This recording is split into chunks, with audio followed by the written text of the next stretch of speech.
So we have, to begin with, Mr. Jim Barfield, who represents the Copper Scroll Project.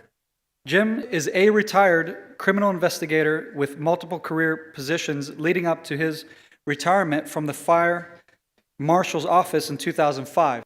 He since developed a passion to decipher the famed Copper Scroll discoveries, which was found in 1952 near the Qumran caves. Jim established the Copper Scroll Project with a straightforward mission statement to help the nation of Israel recover the treasures of the Copper Scroll. Mr. Barfield, will you please come up?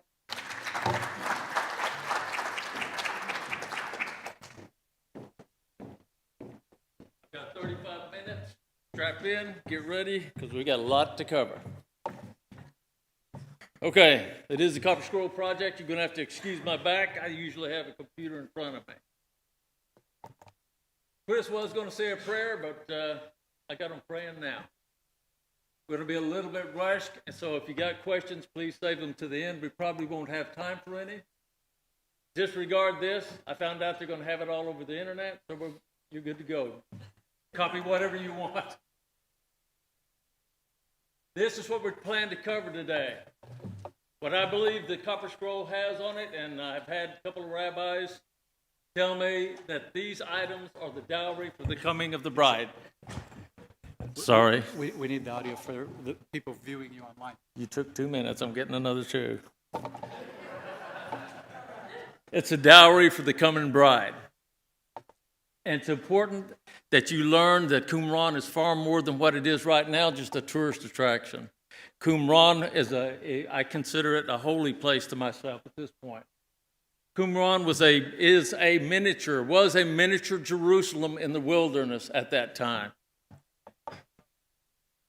Also, we did a powerful test at Qumran to see if there were any metals there. And ladies and gentlemen, there was a lot. Ancient mortar may seal a cave of treasures about 348 meters to the northwest of the Qumran ruin. We also found an encrypted term of endearment on the Copper Scroll. We're going to go through the disclosure, and again, hang on because we're going to go pretty quick. The Copper Scroll, found in 1952, about 7 feet long and 1 foot wide, has 57 locations of amazing temple treasures, if in fact they were still at Qumran. This is the facsimile that I used to decipher the Copper Scroll. As you can see, there are 12 columns. The last one is, the 12th column is the smallest one. And there is some significance to that, but there's also Greek letters on the Copper Scroll. That's where I believe there's an encrypted message for terms of endearment. Those red marks are the encryption, the groupings of Greek letters. You'll notice that's 1 through 3, 4 through 6, 7 through 9, and 10 through 12. The last writer, the 5th writer on the Copper Scroll, because there were 5 writers, and you got to understand the Copper Scroll is literally a copper document that is about 1/8 of an inch thick, and that's what they used. That's what I used to figure out how to understand the Copper Scroll. Many of the words on the Copper Scroll are misspelled or spelled in the way that they did at the time, and I believe it was at the time of Jeremiah. Jeremiah, I believe, is the man that insisted on this being done because Qumran had been attacked by the Babylonians, and there were only about 100 priests left to hide and bury these items.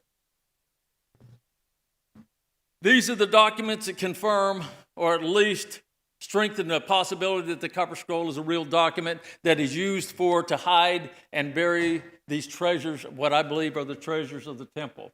The Apocalypse of Baruch, the 2nd Maccabees, marble tablets from Iraq, and the treaties of the temple vessels help validate that the Copper Scroll is a real document.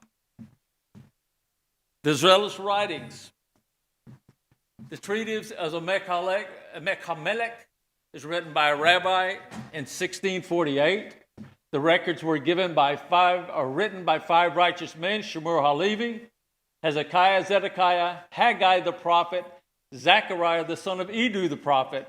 There concealed the vessels of the temple and the wealth of the treasures that were in Jerusalem and in every place, which will not be discovered until the time of the coming of the Messiah, the son of David. May it be speedily in our time. Amen. And so it will be. These are the holy vessels, the vessels of the temple. Scholars have tried to figure this thing out since 1952. Why would a guy like me figure it out? Guys, I can't tell you. But I can tell you this: there's a lot of people in Israel, including the Antiquities and the Antiquities Authority and rabbis, that believe that I have figured it out. Let's get started. Under the ruins of the Valley of Achor. This is the most important line on the copper scroll because it tells you where to begin. It tells you what to look for and where to look under. These are the things that I look for. As an investigator, you find your clues, and then you go back and you search for the person that did the crime. Well, I'd worked backwards in this case. Under the ruins in the Valley of Achor. It's that simple. Why the scholars couldn't figure this out, I have no idea. But what I did that was different than I believe the other scholars did is I followed the directions. And my wife was incredibly surprised. The Valley of Achor, the two red lines you see on either side. Qumran, that is the only set of ruins in the Valley of Achor that I was familiar with, but I was very familiar with the ruins of Qumran. Studied the scrolls for many years before this. This is a drawing that I used. It is to scale, and it also includes a lot more detail than any other map that I've ever found. Location number 1. Would you like to see where the first set of valuables are buried at? Do not go by a shovel. They guard this place like crazy, so don't even think about it. The steps extending east. At the steps extending east, 40 cubits long are silver service vessels weighing 17 talents. What clues are we looking for? Steps extending east, they got to be 40 cubits long, and we need an area to bury about 1,275 pounds of what? Silver service vessels. Do you see any steps extending east? If you don't, let me help you because I don't have time to wait. Right there. Steps extending east. But are those steps exactly 40 cubits long? No, they're not.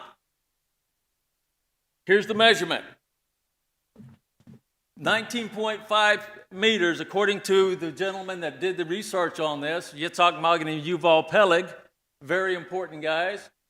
The distance was 19.5 meters. Divide that by 767 inches, you got by 19.2 inches, you get exactly 39.98. You know how short that is of 40 cubits? About a half inch. I say that's close enough because that's 62 feet, about the width of this room. There is where the location, we believe, at the steps extending east. That is the Dead Sea in the background, and it is pointing east. That's what we're looking for, silver service vessels. Location 2, 900 talents of polished gold. I want to wake you guys up. It's after lunch, and you need to stay awake for this. Take a look at this. You want to see what 900 talents of gold looks like? There you go. You think that's worth digging for? I'm going to say so.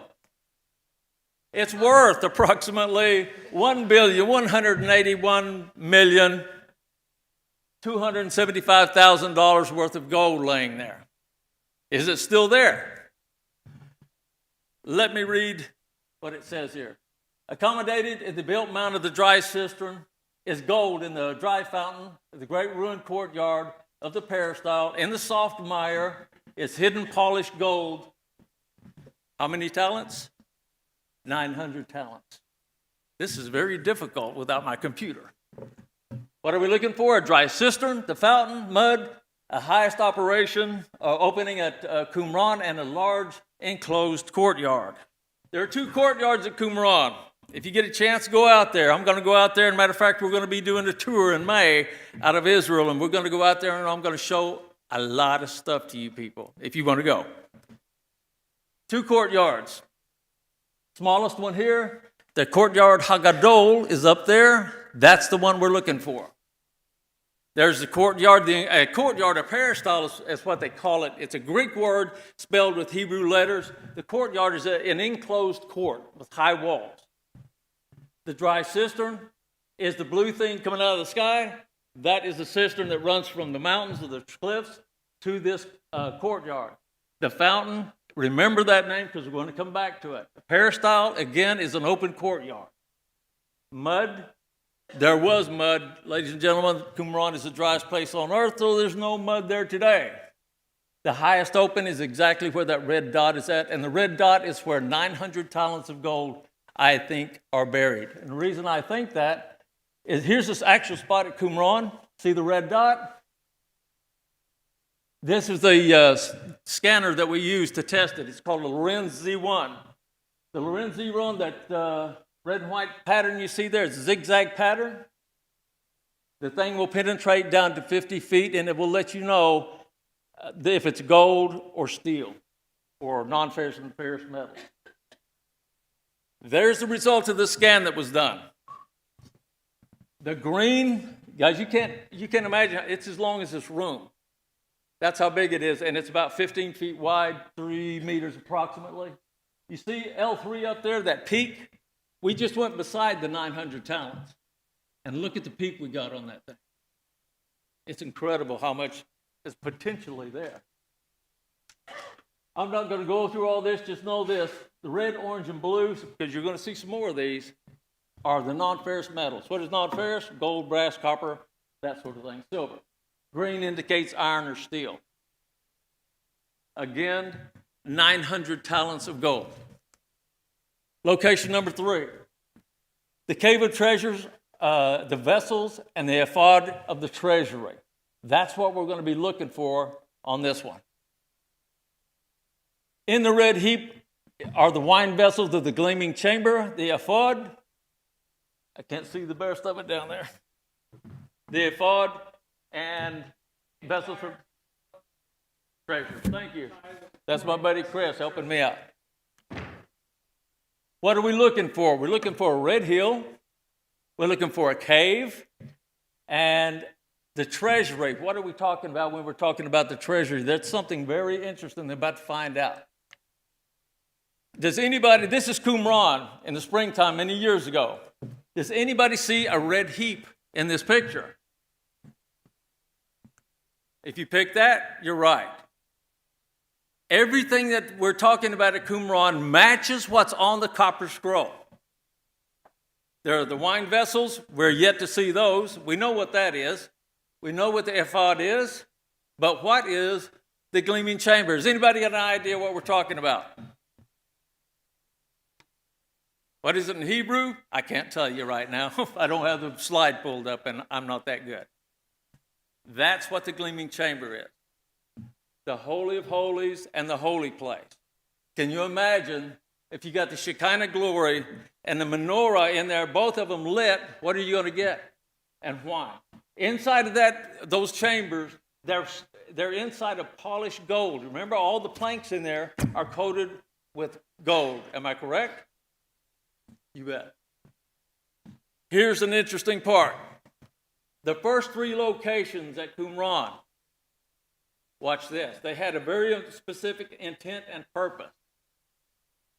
There's location number 1, location number 2, and location number 3. Do you see what they're doing? They're in a straight line ascending. What is the treasury? This is right one. What is he talking about? There are several names that they use in the copper scroll for the treasury. It is the citadel, the house of a cause, the treasury, the high place, and the house of the slanting guard post, treasury. Location number 4, a double entry mikvah. I've showed this, my research, to several men. One of them being Shuka Dorfman of the Antiquities Authority. When I walked in and told him what I wanted, he thought I was a nut until I got to this location. At this point, he called his men and got them on the ball, and he got Yitzhak Magen and Yuval Peleg into his office right over here across from the temple. What is that called? The Rockefeller Center. Double entry mikvah. At the double entry pool with the entrance by the north edge of the community, 6 cubits against the white immersion pool of oblation rising from the soil and goes down and to the left, and is high above the soft mire, dig 3 cubits and 40 talents of silver. What we're looking for is like a fingerprint. The ridges, the swirls, that sort of thing. That's what we're looking for. It's got to match, guys. It can't be off just a little bit. It's got to match in order for us to be able to find the things that we're looking for. On the north edge of the community, that's the absolute north end, we're looking for a pool. It has to be a ritual bath. It has to have 2 entries, double entries. It has to, whenever you enter, you have to go down and to the left. You see that pool? It's white. When you enter, you have to go down and to the left. The sides of it are exactly 6 cubits long. The entrance is over there again. This is the highest pool at Qumran, just like it requires. Highest pool at Qumran, and is also geographically, it sticks out of the ground the highest of any other pool at Qumran. And also, all the blue stuff used to be mud. This is the pool at Qumran. You see the match. Guys, it's all there. This is Shelley Neese, the writer of the book we got out there on the table. That's my buddy Chris Knight, to give you a perspective of how big this thing is. And guess what? They too named that location a ritual bath, which is a what? Mikvah. 40 silver talents. Would you like to have one of those? First one to get out there and dig them up gets one. And you also get a prison sentence. Something strange about Qumran. Pay close attention. There's something very strange about Qumran. The double entry mikvah at Qumran and the double entry mikvah at the Pool of Siloam. By rotating Qumran 180 degrees, when I first saw this map, I thought it was Qumran upside down. It wasn't. Watch. Here's Qumran. What is that? Jerusalem at the time of Jeremiah. Watch. They match. Why is that? When I showed this to the Sanhedrin, the current Sanhedrin, they did and I don't mean this ugly, ooh. They couldn't believe what they were seeing. There's something incredibly special about Qumran. Again, Qumran is an inverted image of Jerusalem at the time of Jeremiah. Look at the yellow map, you'll see Qumran. At the white map, you'll see Jerusalem at that time frame. There's Qumran. Can you see the words down below? It says fountain. On this side, Jerusalem, the fountain gate. This side, the double entry mikvah. This side, the Pool of Siloam. Pool of Siloam, as it was, notice that the channel at the little museum of Jerusalem, it matches Qumran just the same way. And the fountain gate. There's a close-up of it so you can see that it actually was a double entry mikvah. Here's the water system at Qumran, water system at Jerusalem. The column of Boaz at Qumran, column of Boaz in Jerusalem.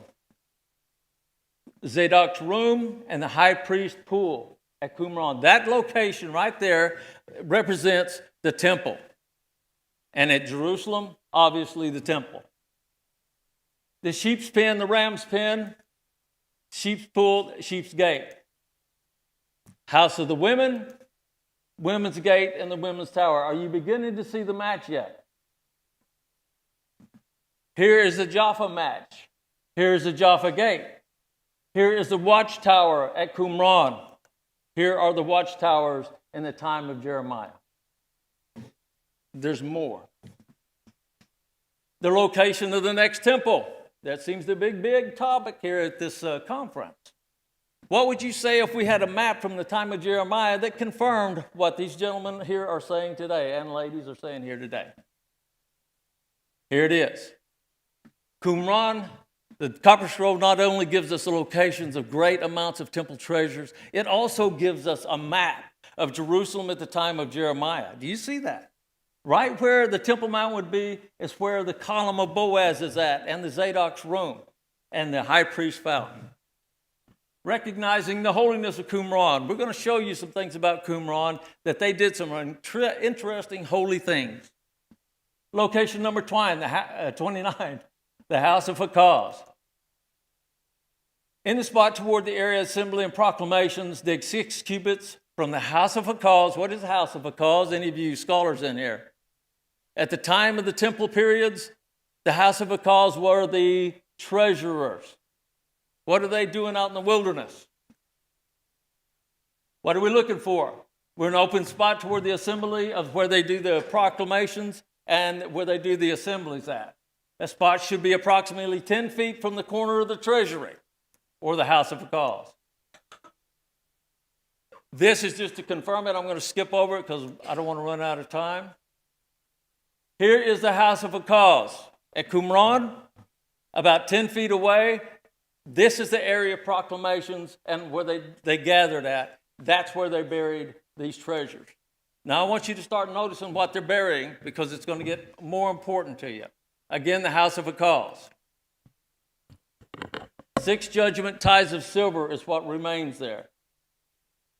Location 32, the slanting guard post treasury. Now, if this one doesn't convince you, or the first one, these that I've shown you, don't convince you, this one's got to. Slanting guard post treasury. Into the place from the eastern path through the broken of the house of the slanting guard post treasury. There are juice vessels near, listen to this, are the scrolls and zealous writings of Haggai by the exterior. You see that? And if I could see the rest of it, I'd read it to you. Zealous writings of Haggai. This is actually one of the Dead Sea Scrolls. This shows you how important the books of Haggai were. So what I'm telling you is that little bitty, 3-pager at the end of the Tanakh, that's not all of Haggai's writing, people. There's more.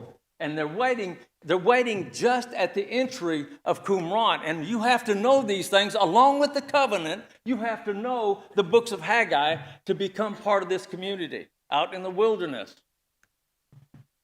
Main entry, eastern path, rubble from the broken building, slanting walls, guard post treasury, and you got the idea. There is the treasury. There's the rubble from the path. There is the entry. See the red dot? That's where I believe that the scrolls of Haggai are laying, along with all the other items. But we need 2 support stones. You see the slanting walls of the guard post treasury. But there are no support stones, are they? Actually, what those are a column. However, look at that room back in the back. See that? Do you see what's laying there inside of the room? There's a column. There's the bases of the column. There's pieces of the column all over the place. There's another base at the very back. The columns are still there. You see this? That's the scan we did. Location number L32 was exactly where the entry was. So it appears that silver is making a signal for this to pick up. This large amount here, I'm not going to tell you about that one. Silver, that's what we're looking for. Zealous writings, that is more important to me than the silver. Zealous writings of Haggai. Location 37, the residence for anointing the prophets or the anointed prophecies, one of the 2. At the edge of the broken residence where anointing the prophet to the edge, it's 60 cubits. It's a ditch, 7 cubits deep, and it holds an amazing amount of silver. And you will find this, if you can see it, at the appointed time. But what appointed time are they talking about? What appointed time was there during the time of Jeremiah? Because they didn't do the Shemitah years? 70 years in Babylon. I think what happened was, here is 60 cubits, exactly what's required. That is the room that they're talking about for the anointed prophecies or the anointing the prophets. It's exactly 60 cubits from end to end. That's the actual picture of it.